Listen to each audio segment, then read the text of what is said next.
Hey, what's up, guys? It's Wes again with my first form video submission of basically my story.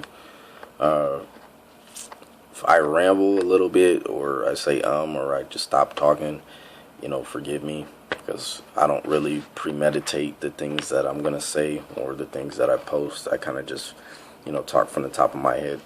So, anyways, um. I guess we can start from the beginning. I don't want to get too encumbered in small, minute details that don't really, aren't really relevant to, who I am. So I'm just going to relate everything in the context of Project Gladiator because, Project Gladiator is basically what I feel the sum of my life's experiences have culminated in to this point. So yeah, that's what I'm gonna do. I'm gonna try to keep this as positive and upbeat as possible, but that's probably realistically not gonna happen for the entire video, just because it took some bad things to get me to where I am now. So yeah, um, like I guess my childhood was kind of nomadic because my dad was a Navy vet for. My dad was in the Navy for 17 years, so I was actually not even born in America. I was born in Oslo, Norway. So from there, we moved to the States when I think I was about 2, and then I lived in Staten Island, New York. I've lived in Georgia, and then finally we moved out here. And I've also done lived briefly in Mississippi, Chicago, and Virginia. Um,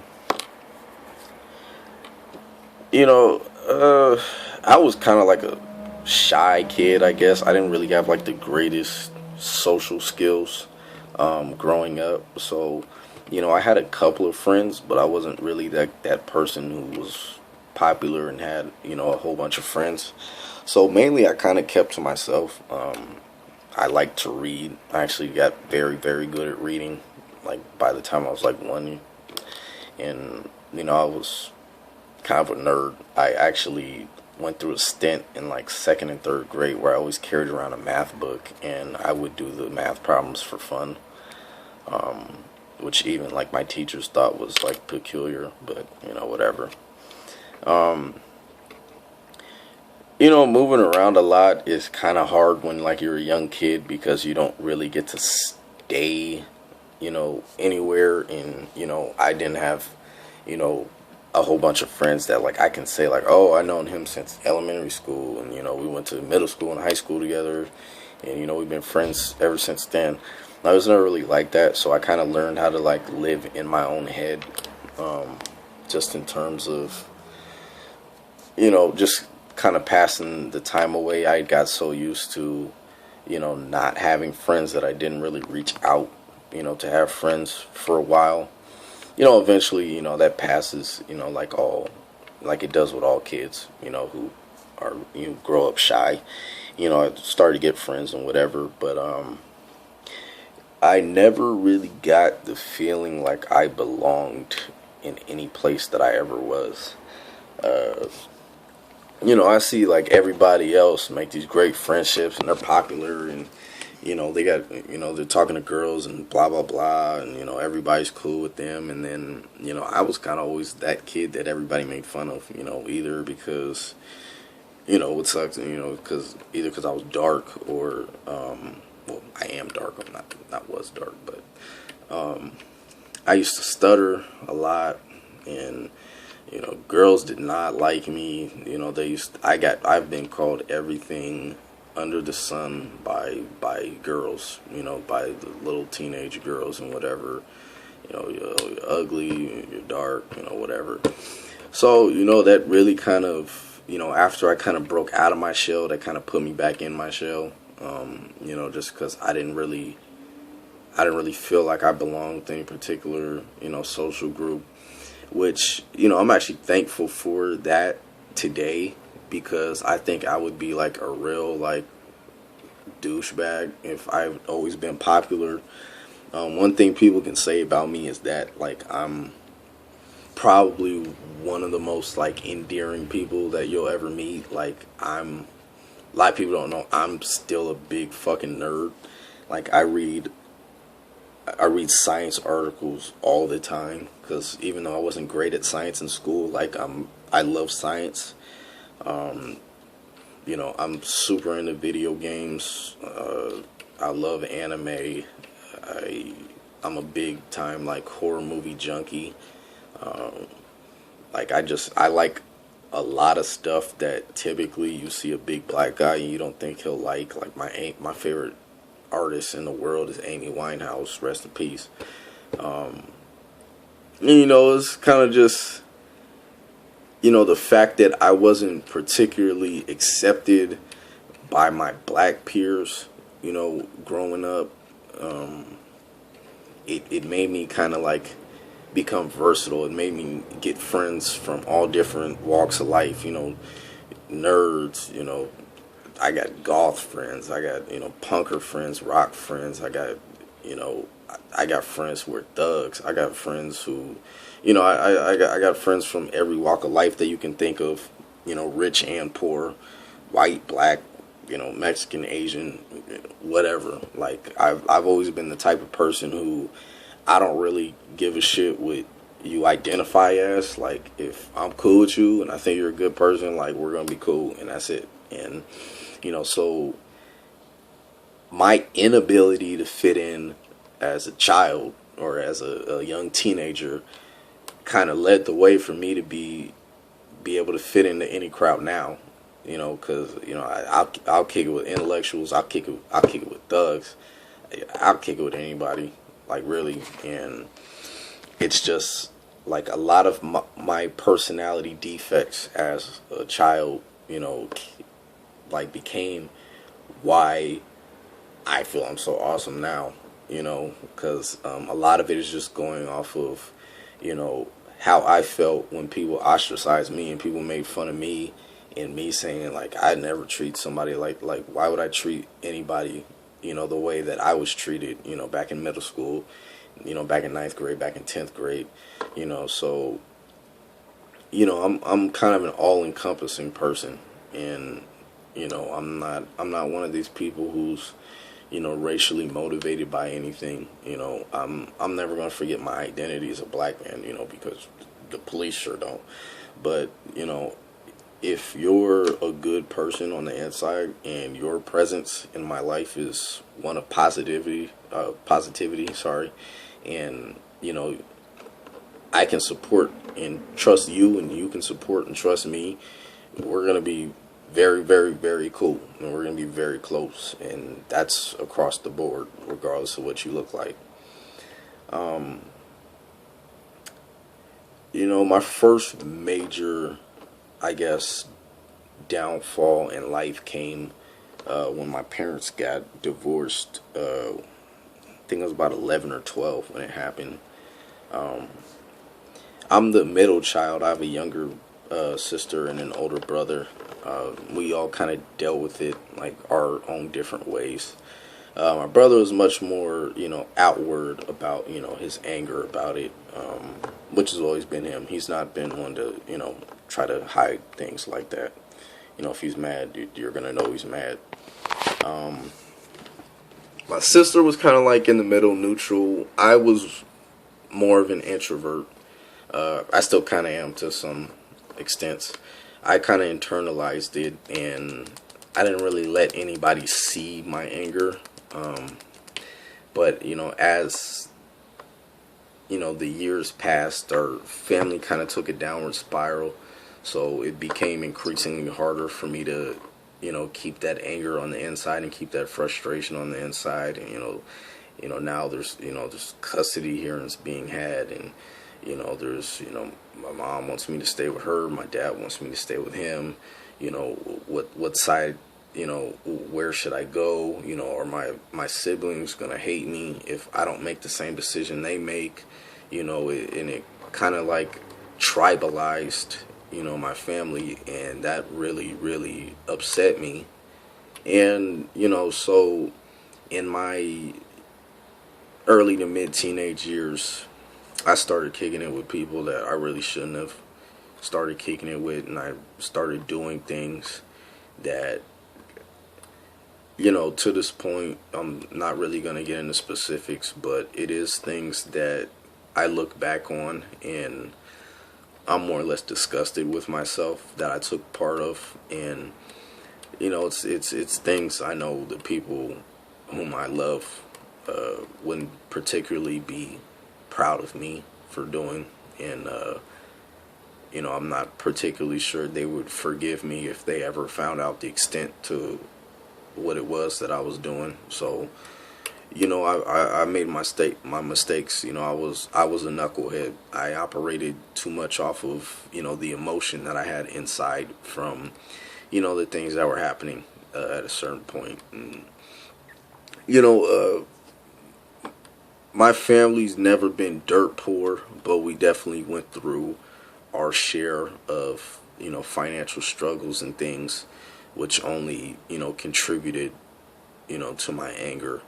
And it wasn't anger that was, smartly or justifiably placed. I chose to be mad just because, it was something that was happening to us, and I didn't feel like I could enjoy, my teen years and my childhood, because it was happening to us. But, things happened. I finally found athletics. I got into football and track. Enjoyed some success at both. But, injuries marred my high school athletic career, including I have permanent nerve damage in my left shoulder from football, and I also almost died during a football game. My larynx was crushed during a game, and I guess I went into several seizures and almost died on the ambulance.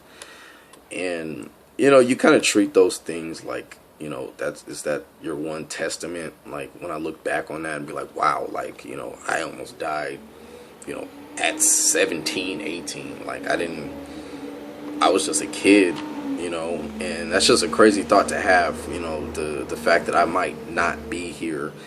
And it's things like that that make you think.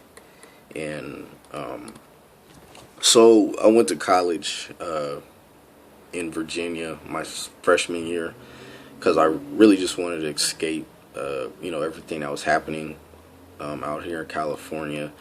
And one thing that I definitely learned when I left was you can't escape your circumstances if you're not willing to let go of the feelings that those circumstances gave you on the inside. So I took a lot of that anger with me to Virginia, to Hampton, where, I had a very privileged opportunity because I had an academic scholarship, because I did well enough in school to, I got a lot of national academic honors, and I ended up getting an academic scholarship.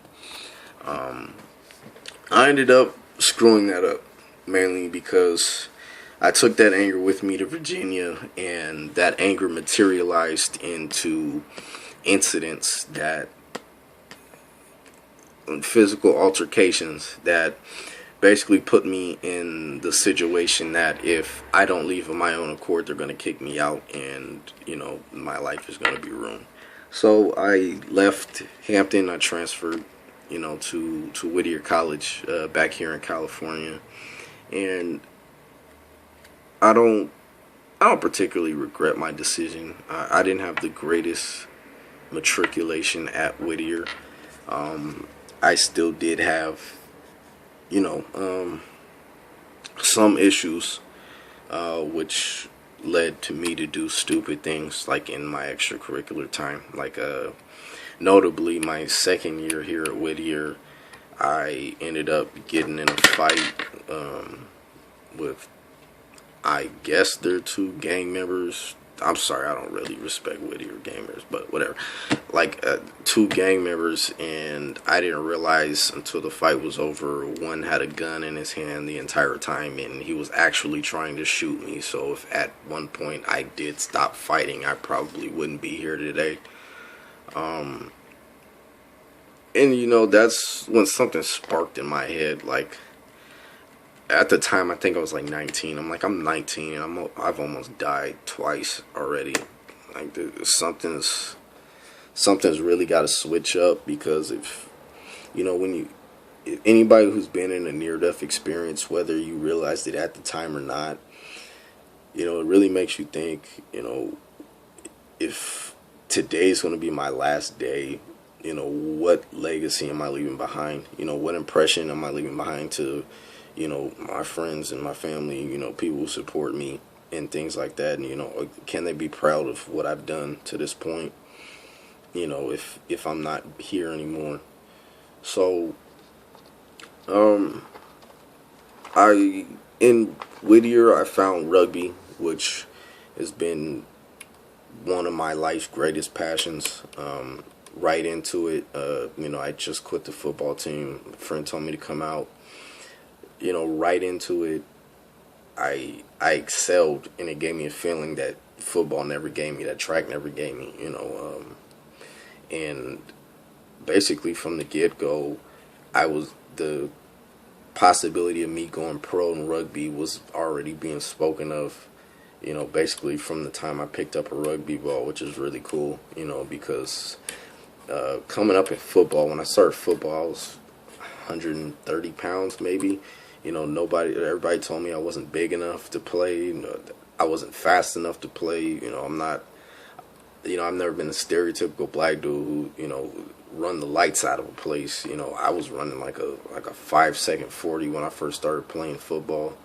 And, it took a lot of work to get, from that little 130-pound kid, playing football in high school to, the 240-pound guy you see now, chasing his fitness and athletic, dreams and everything, and trying to be an inspirator to people, and trying to motivate and get other people to get off their asses and do something. So that's kind of like where the identity of a gladiator comes from to me, because if you look at any depiction of a gladiator, when a gladiator won a contest, won a fight, a battle or whatever, the whole Coliseum would get up and they'd stomp and they'd rave and they'd cheer him on, and he'd be treated like a celebrity in that moment. But at the end of the day, he still was going through hell every day. He was still a slave, to, whatever particular person owned him. But that glory and that triumph, allowed him to transcend, his status of, not being rich, not being powerful. He was, basically, another cog in the machine. He was basically a pawn for people's entertainment. But in that moment, when he overcame, when it was a life or death, do or die situation, and he triumphed, he did have that glory. He did transcend himself, in those moments. And then, after those moments are over, it's back to, it's back to not being a star. It's back, back to your cage, back to doing, whatever you're doing. So, I mean, in my adult life, I've yet to have, easy riding. I've had financial issues ever since I left Whittier College, to the point where, in a very literal sense, I was homeless. Thankfully, I had, and still have, a woman in my life who was able to help me while I was downtrodden, while I was in my dark places. But I mean, this is why I'm big on humanitarian efforts. I'm big on, philanthropy and everything, because I know what it feels like not to eat. I know what it feels like to go to sleep, hungry, your stomach cramping up because you haven't eaten in, 2-3 days. I know what despair feels like. I know what hopelessness and feeling lost and feeling as if you don't have a purpose on this earth feels like. And I feel like if I can triumph that, anybody can triumph that. And that's what being a gladiator is to me. And that's what being a first former is to me. because when I heard about the company and about the contest, I didn't want to compete, just for any run-of-the-mill supplement company who, all you're supposed to do is get ripped and get jacked and, be everybody's sexual fantasy and have every dude be jealous of you and stuff like that. I wanted somebody who was actually going to help me spread a message. And when I watched the promotional video for the Athlete Search, everything they were saying was spot on with everything that I've been trying to tell people. That why do fitness? It's bigger than fitness. It's bigger than looking a particular way. It's bigger than, being stronger, than being faster, being fitter, being physically superior to other people. It's about triumphing the circumstances that you've been given. It's about not staying stagnant. It's about not giving up. It's about not, it's not accepting the status quo for what it is. It's about loving yourself. It's about loving other people. It's about helping and supporting other people. It's about being an inspiration to other people who, may be going through the exact same circumstances that you were going through.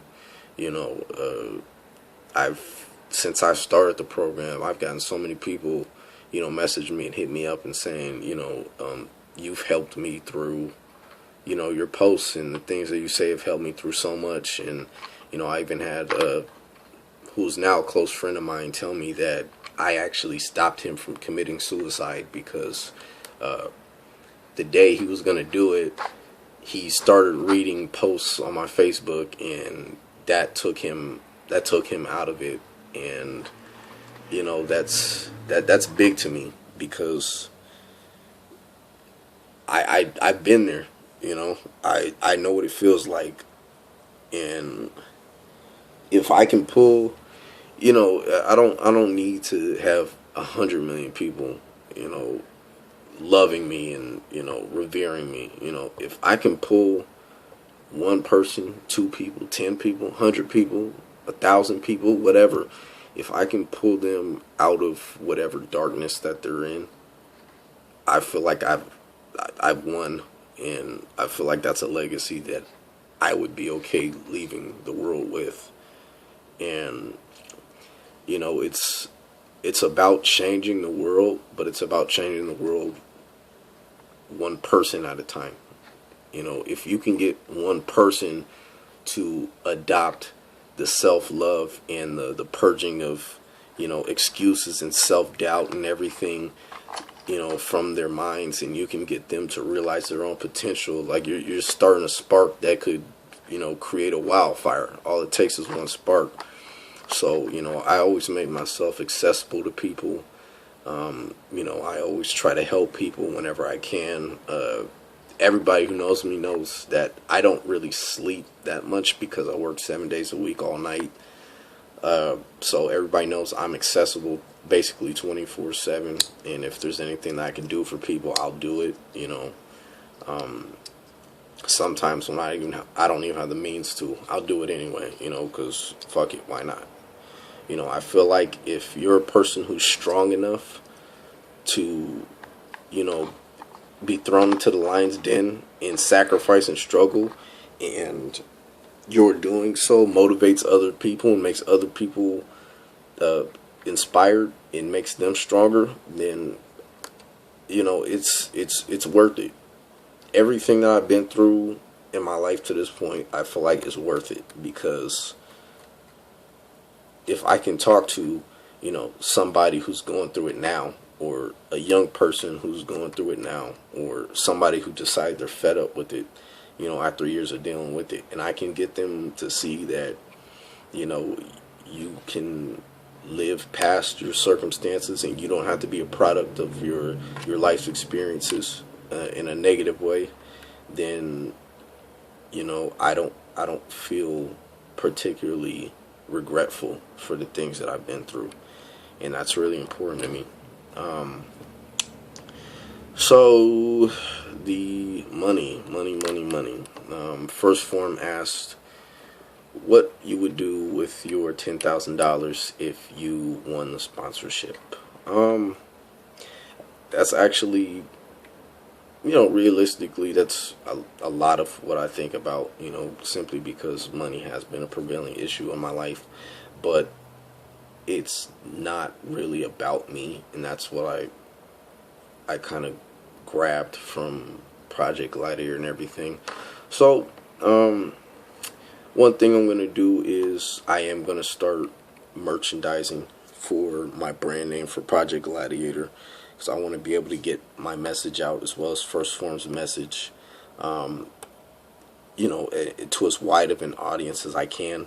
Um, I'm going to put money into my rugby club, because the rugby club I pay for is kind of in a financial pinch right now, and I want to be able to be there for my rugby club because they're a second family to me. Um,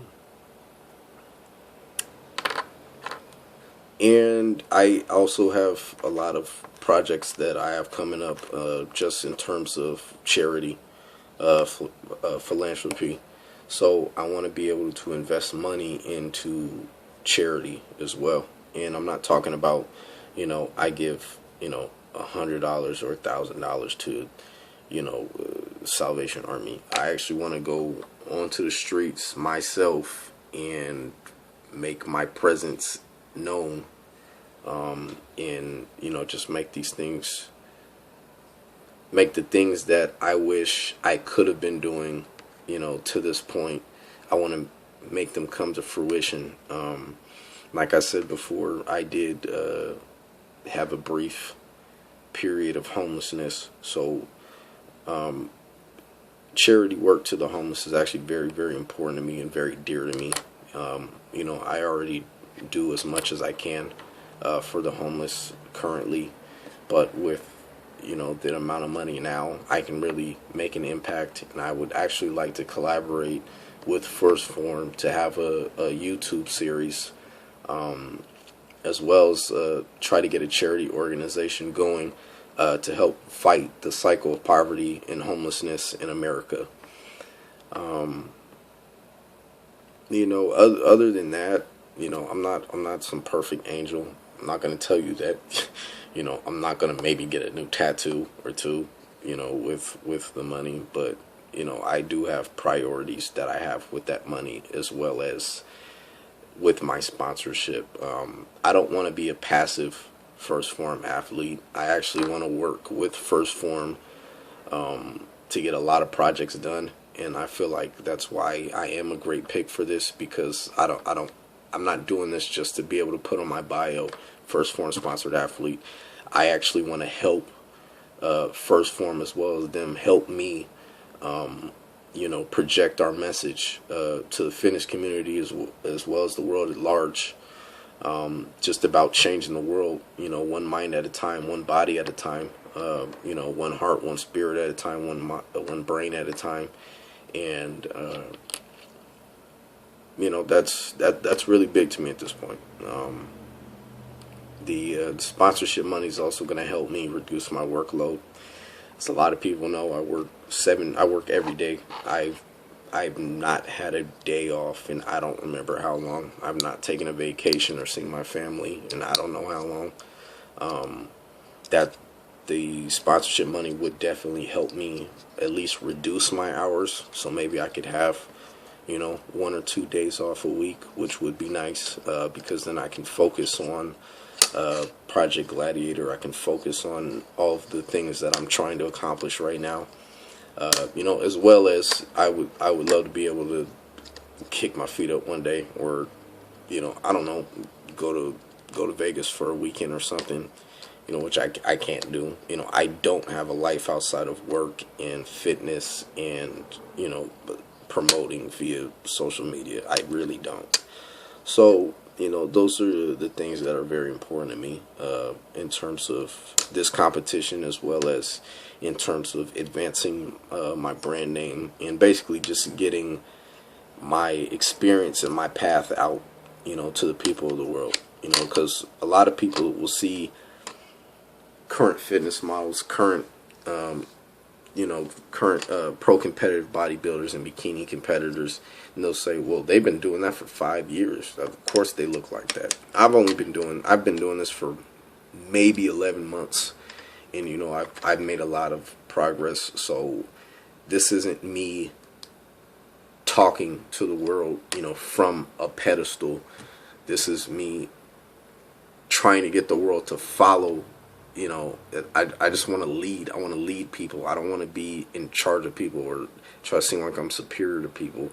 I want people to join this journey with me, of self-improvement, self-development, inspiring the world, motivating others, pushing others, getting others to get up and do what they want to do, as well as the fact that I'm a trainer, and that's another passion of mine, and I love training people, and I would love to be able to be a full-time trainer, which would be really cool to me. But that's it. This video is passing 31 minutes long, so I hope the First Form guys actually watch the entire thing.